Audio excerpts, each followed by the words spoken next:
Well, here we are in the home stretch of this year's SDG Action Zone. And if you're anything like me, you're feeling more than a bit reflective. What we just heard alone from two people who've both been instrumental in making global citizens out of so many of us was full of deep lessons. Global Citizen CEO Hugh Evans said true activism comes when you move the decision maker. And it goes beyond pointing fingers. In the words of Deputy Secretary General Amina Mohammed, it's about the work change makers do mobilizing the world behind our global goals. And taking heart in the fact that even in a time of so much crisis and catastrophe, there's so much giving too. All this speaks to the passion real people feel for the global goals and the issues they represent, which has been on full display in the Action Zone throughout this day of climate conversations. Economist Kate Raworth brought her infectious energy to her session on donut economics, describing the need for an aligned economic model as, quote, the art of household management. There could be nothing more important in the world right now, Kate said, than the art of managing our planetary home in the interests of all her inhabitants. And households weren't the only apt analogy today either. Catherine McKenna, Canada's former environment minister, took us to school in our sit-down with her. Catherine called for corporations and other non-state actors to face consequences if they fail to meet their commitments, just the way students get graded on their performance in class. You cannot say you are a champion in climate, she said, if you are not making sure that your investments are going to support real people who need it, to renewable energy and not fossil fuels. And the truth is, neither can we. Whether it's our pensions, our insurance, where we bank, or who supplies our energy, we're making choices every day that also have real potential climate consequences. But when we make good decisions, good things happen. As UN Energy co-chair Damilola Agunbi pointed out in the opening plenary when she called for renewable energy investments in the global south, and specifically in Africa. Moving cleaner, she said, moving greener actually helps the economy. Like everything else, though, we have to make those moves thoughtfully. In the local segment of our general panel on adaptation and mitigation, Ecuadorian human rights activist Elena Gualinga stressed the need to protect indigenous peoples during the green transition. And SDG advocate Hindu Ibrahim pushed us to center indigenous communities, young people, and women in these movements. And more importantly, to look to them for leadership. I know I, for one, felt like I was seeing that leadership firsthand with the young climate activists in our closing plenary. From Shie Bastida reminding us to, quote, live in a world where if we take, we need to give back, to Sophia Kiani showing us how something as simple as translating climate knowledge into different languages can effect radical change. But we have to take radical risks, too. NASA climate scientist Peter Kalmus was with us speaking on his own behalf, because speaking out about the climate crisis and against the ills of the fossil fuel industry is so urgent that it's worth putting his livelihood on the line. It is, as he plainly put it, literally life or death. In truth, as we barrel toward 2030, I don't think it's too controversial to say that's the attitude we need to bring to all 17 SDGs. Throughout these 3 days in the Action Zone, I've heard it in our speakers' voices, in our performers' voices, in your voices. From those stark opening moments with Secretary General Antonio Guterres, to Nasreen Sheikh telling us to choose love, to wear love, and reject suffering, not in some abstract sense, but literally in the clothes we put on our bodies. To MIT's Catherine D'Ignazio reminding us of all the data we aren't gathering, data that could save lives and change minds. To ILGA World's Martin Karajov, practically speaking for everyone when he said, we don't have the privilege of time.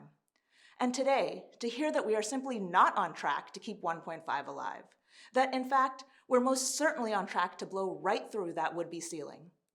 What can we call this but a moment of urgent existential reckoning?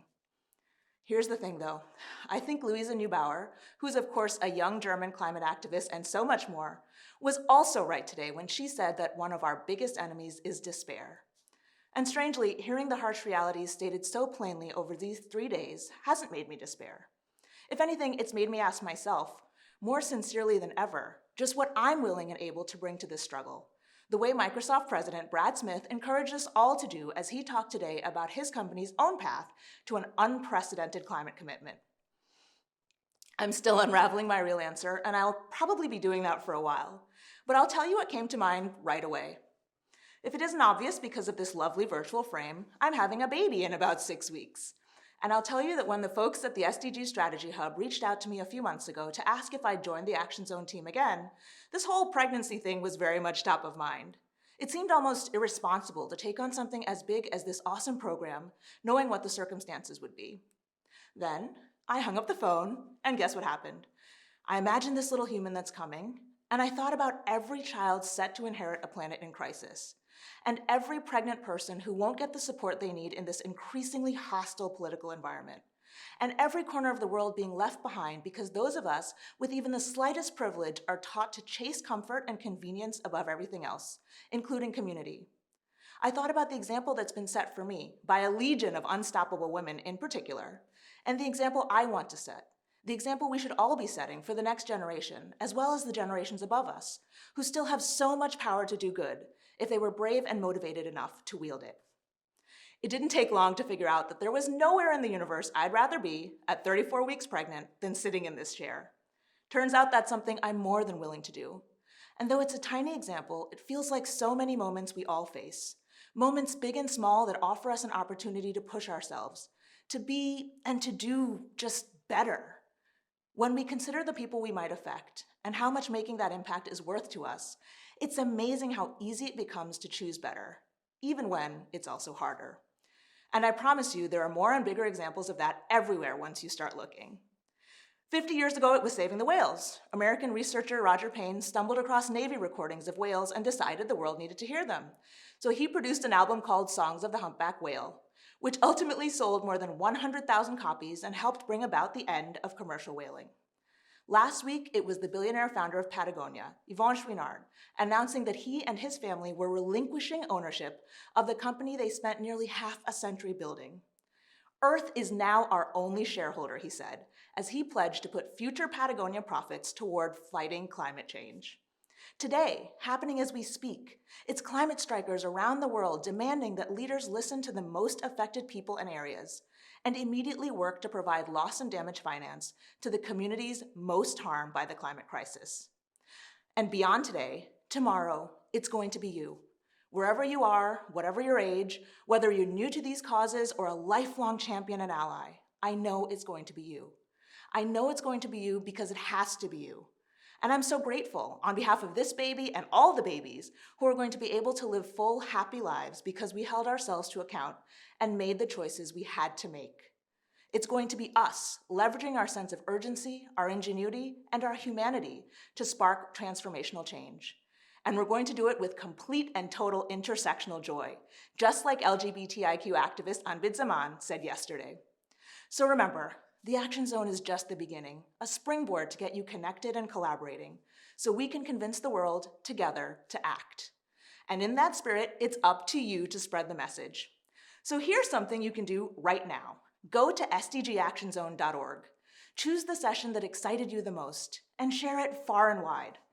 And of course, don't forget those hashtags, which for the final time are hashtag SDGActionZone and hashtag #ForPeopleForPlanet. If these leaders and activists and artists moved you, if their stories stirred something in you, honor their work with your own. And know that we're here working right alongside you. Because the Action Zone may be nearly over, but the fight never ends. And all that said, it's my pleasure, finally, to turn it over to the global head of the SDG Strategy Hub, the irrepressible and audacious Dauda Jabarte, for some very special thank yous. The SDG Action Zone is your space to showcase the power of innovative, necessary action to accelerate the Sustainable Development Goals.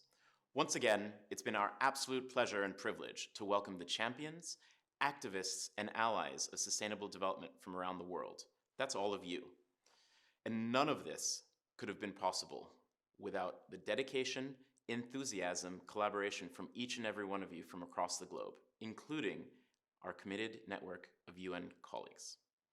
So we want to express our sincere gratitude to all of those who have made this possible. Thank you to the Secretary General and the Deputy Secretary General and your teams for once again setting the ambition of the SDG Action Zone so high and for entrusting us to deliver on that vision. Thank you to the SDG Strategy Hub organizations, both within and beyond the UN system, for sharing with us your collective intelligence to curate an ambitious, productive, and inclusive program, and for inviting your vast communities to participate. Thank you to all of the speakers and performers for lending us your powerful voices, and more importantly, for doing the critical work to get the SDGs done. During the last 3 days, you've raised the bar and highlighted the urgent transformations needed to get us to a more equitable and sustainable future.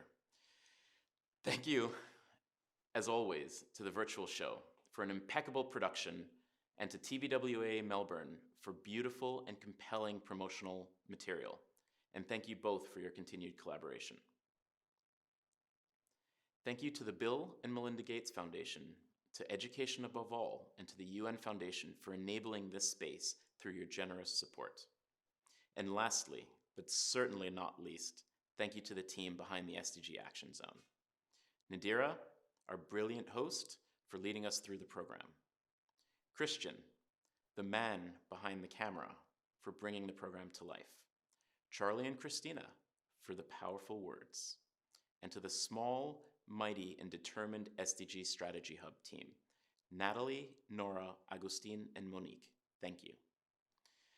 To Anne-Marie, and to the entire UN Office for Partnerships, thank you.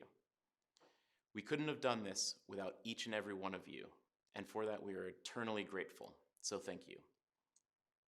We now turn back to you, our SDG Action Zone champions and allies. Thank you for joining us. Thank you for engaging on social media. Thank you for everything you do. Thank you for everything you will do to take action on the SDGs, to raise accountability, to drive impact around the world. Thank you for joining the SDG Action Zone. Let's get it done. And that's a wrap from the 2022 SDG Action Zone. Thank you, thank you, thank you. Let's keep doing the work, and we'll see you next year.